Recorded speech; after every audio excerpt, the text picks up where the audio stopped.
श्री स्वामी समर्थ. मेष राशी 3 ते 9 ऑगस्ट साप्ताहिक राशी भविष्य. नमस्कार मित्रांनो, अमृतवाणी या चॅनलवर तुमचे मनपूर्वक स्वागत आहे. या आठवड्यात तुमच्या आयुष्यात एखादे मोठे सकारात्मक वळण येणार आहे का? अडकलेली कामे मार्गी लागतील का? नात्यांमध्ये निर्माण झालेला दुरावा कमी होईल का? आर्थिक अडचणींमधून बाहेर पडण्याची संधी मिळेल का? करिअरमध्ये तुमच्या मेहनतीचे योग्य फळ मिळेल का? विद्यार्थ्यांना अपेक्षित यश मिळेल का? आरोग्याची काळजी घ्यावी लागेल का? चला तर मग जाणून घेऊया मेष राशीसाठी हा संपूर्ण आठवडा काय संकेत देत आहे. व्हिडिओमध्ये पुढे जाण्याआधी कमेंटमध्ये श्री स्वामी समर्थ लिहा. स्वामी तुमच्या सर्व इच्छा पूर्ण करतील. मेष राशीच्या व्यक्तींसाठी हा आठवडा संयम, आत्मविश्वास आणि योग्य निर्णय घेण्याचा ठरणार आहे. अनेक दिवसांपासून मनात असलेल्या योजना प्रत्यक्षात आणण्याची संधी मिळेल. काही ठिकाणी अनपेक्षित बदल घडू शकतात, पण ते तुमच्या भविष्यासाठी लाभदायक ठरतील. या आठवड्यात नुसत्या घाईगडबडीत निर्णय घेण्याऐवजी प्रत्येक गोष्टीचा शांतपणे विचार करणे आवश्यक राहील. आपल्या बोलण्यावर नियंत्रण ठेवले तर अनेक वाद टाळता येतील. स्वतःच्या कर्तृत्वावर विश्वास ठेवा, कारण मेहनतीचे फळ नक्की मिळण्याची चिन्हे आहेत. आरोग्याच्या बाबतीत हा आठवडा मध्यम स्वरूपाचा राहील. सततच्या धावपळीमुळे थकवा, डोकेदुखी किंवा झोपेच्या तक्रारी जाणवू शकतात. वेळेवर जेवण आणि पुरेशी विश्रांती घेणे अत्यंत आवश्यक राहील. तळकट आणि बाहेरचे अन्न कमी खा. नियमित व्यायाम, योग किंवा प्राणायाम केल्यास मानसिक तणाव कमी होईल. जुन्या आजारांकडे दुर्लक्ष करू नका. पाणी पुरेसे प्या आणि शरीराची रोगप्रतिकारक शक्ती वाढेल अशा आहारावर भर द्या. मानसिक शांतता राखण्यासाठी थोडा वेळ स्वतःसाठी राखून ठेवा. विद्यार्थ्यांसाठी हा आठवडा मेहनतीचे फळ देणारा ठरू शकतो. अभ्यासामध्ये सातत्य ठेवल्यास अपेक्षेपेक्षा चांगले यश मिळेल. स्पर्धा परीक्षा देणाऱ्या विद्यार्थ्यांना नवीन माहिती मिळेल. शिक्षकांचे मार्गदर्शन महत्त्वाचे ठरेल. अभ्यासाचे नियोजन योग्य प्रकारे केल्यास कठीण विषयही सहज समजतील. मोबाईल आणि इतर गोष्टींमध्ये वेळ वाया घालवू नका. नवीन कौशल्य शिकण्याची संधी मिळू शकते. उच्च शिक्षणासाठी प्रयत्न करणाऱ्यांना सकारात्मक बातमी मिळण्याची शक्यता आहे. कौटुंबिक जीवन.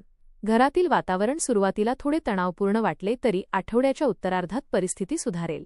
कुटुंबातील सदस्यांमध्ये परस्पर सहकार्य वाढेल. एखाद्या शुभ कार्याची किंवा धार्मिक कार्यक्रमाची चर्चा होऊ शकते. ज्येष्ठांचा आशीर्वाद लाभेल. भावंडांसोबतचे मतभेद कमी होतील.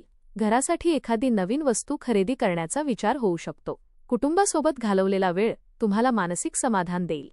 आपल्या जबाबदाऱ्या प्रामाणिकपणे पार पाडल्यामुळे सर्वांचा विश्वास अधिक दृढ होईल. प्रेम आणि वैवाहिक जीवन. प्रेमसंबंधांमध्ये प्रामाणिकपणा आणि विश्वास या दोन गोष्टी सर्वात महत्त्वाच्या ठरतील. जोडीदाराशी संवाद कमी होऊ देऊ नका. मनातील भावना स्पष्टपणे व्यक्त करा. अविवाहित व्यक्तींना नवीन ओळख होण्याची शक्यता आहे. विवाहित व्यक्तींनी एकमेकांच्या भावना समजून घेतल्यास नाते अधिक घट्ट होईल. छोट्या छोट्या गोष्टींवरून वाद घालण्याऐवजी एकमेकांना वेळ द्या. जोडीदाराकडून एखादा आनंददायी आश्चर्याचा क्षण मिळू शकतो. प्रेमात संयम ठेवल्यास नात्याला नवीन बळ मिळेल. करिअर. नोकरी करणाऱ्यांसाठी हा आठवडा प्रगतीचा ठरू शकतो. वरिष्ठ अधिकारी तुमच्या कामाची दखल घेतील. नवीन जबाबदाऱ्या मिळू शकतात आणि त्या यशस्वीपणे पार पाडाल. व्यवसाय करणाऱ्यांना नवीन ग्राहक मिळण्याची शक्यता आहे. भागीदारीतील कामांमध्ये पारदर्शकता ठेवा. कार्यालयातील राजकारणापासून दूर राहा. एखादा महत्त्वाचा निर्णय घेताना अनुभवी व्यक्तीचा सल्ला घ्या.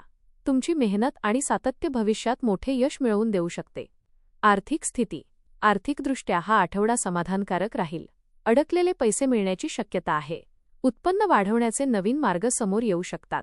मात्र अनावश्यक खर्च टाळणे आवश्यक राहील. गुंतवणूक करताना घाई करू नका. घरगुती खर्चाचे योग्य नियोजन करा. व्यवसायात नफा वाढण्याची चिन्हे आहेत. बचतीवर भर दिल्यास भविष्यातील आर्थिक सुरक्षितता अधिक मजबूत होईल. एखाद्या जुन्या आर्थिक व्यवहारातून फायदा मिळू शकतो. प्रवास. या आठवड्यात कामानिमित्त किंवा कौटुंबिक कारणामुळे प्रवासाचे योग आहेत. काही प्रवास अचानक ठरू शकतात. प्रवासातून नवीन अनुभव आणि नवीन ओळखी मिळतील. वाहन चालवताना काळजी घ्या आणि नियमांचे पालन करा. लांबच्या प्रवासात आवश्यक कागदपत्रे आणि सामानाची योग्य तयारी ठेवा. धार्मिक किंवा निसर्गरम्य ठिकाणी जाण्याचा योग आल्यास मानसिक समाधान मिळेल. प्रवासामुळे काही नवीन संधी देखील तुमच्यासमोर उभ्या राहू शकतात. आध्यात्मिक जीवन. या आठवड्यात अध्यात्माकडे तुमचा ओढा वाढू शकतो. देवदर्शन, नामस्मरण किंवा धार्मिक ग्रंथांचे वाचन केल्याने मानसिक शांतता मिळेल. एखाद्या धार्मिक कार्यक्रमात सहभागी होण्याची संधी मिळेल. मनातील नकारात्मक विचार दूर करण्यासाठी ध्यानधारणा उपयुक्त ठरेल. गरजूंना मदत केल्याने आत्मिक समाधान मिळेल. सकारात्मक विचारसरणीमुळे अनेक अडचणींवर मात करण्याची ताकद मिळेल. श्रद्धा आणि संयम यांच्या बळावर तुम्ही पुढील वाटचाल अधिक आत्मविश्वासाने कराल. उपाय: या आठवड्यात दररोज सूर्योदयाच्या वेळी सूर्यदेवाला तांब्याच्या लोट्यातून जल अर्पण करा. ओम घृणी सूर्याय नमः या मंत्राचा 11 किंवा 21 वेळा जप करा. मंगळवारी श्री हनुमान चालिसाचे पठण करा आणि शक्य असल्यास लाल फळ किंवा गूळ दान करा. आई-वडील आणि ज्येष्ठ व्यक्तींचा आशीर्वाद घ्या. कोणाच्याही मनाला दुखावणारे शब्द टाळा. रागावर नियंत्रण ठेवा आणि प्रत्येक निर्णय शांतपणे घ्या. हा आठवडा मेष राशीसाठी सकारात्मक बदल, नवीन संधी आणि आत्मविश्वास वाढवणारा ठरू शकतो. हा आठवडा अनेक नवीन दारे उघडणारा ठरू शकतो. नोकरी बदलण्याचा विचार करणाऱ्यांना चांगल्या ऑफर मिळू शकतात.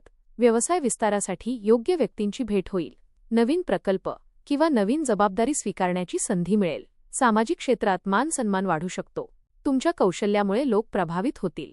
योग्य वेळी योग्य निर्णय घेतल्यास दीर्घकालीन लाभ मिळू शकतो. आत्मविश्वास कायम ठेवा आणि आलेल्या संधींचं सोनं करण्याचा प्रयत्न करा. नातेसंबंधांमध्ये अहंकार बाजूला ठेवून प्रेमाने वागलात तर अनेक समस्या सहज दूर होतील. करिअरमध्ये प्रगतीची दारे उघडतील. आर्थिक स्थिती सुधारण्याची चिन्हे दिसतील आणि विद्यार्थ्यांना मेहनतीचे चांगले फळ मिळेल. आरोग्याची थोडी काळजी घेतली आणि नियमित दिनचर्या पाळली तर ऊर्जा टिकून राहील. प्रवासातून लाभ मिळण्याची शक्यता आहे. अध्यात्मामुळे मानसिक स्थैर्य वाढेल आणि योग्य निर्णय घेण्याची क्षमता मजबूत होईल. संयम, सकारात्मक विचार आणि सातत्यपूर्ण प्रयत्न यांच्या जोरावर हा संपूर्ण आठवडा तुमच्यासाठी यश, समाधान आणि प्रगतीचा संदेश घेऊन येणार आहे. धन्यवाद.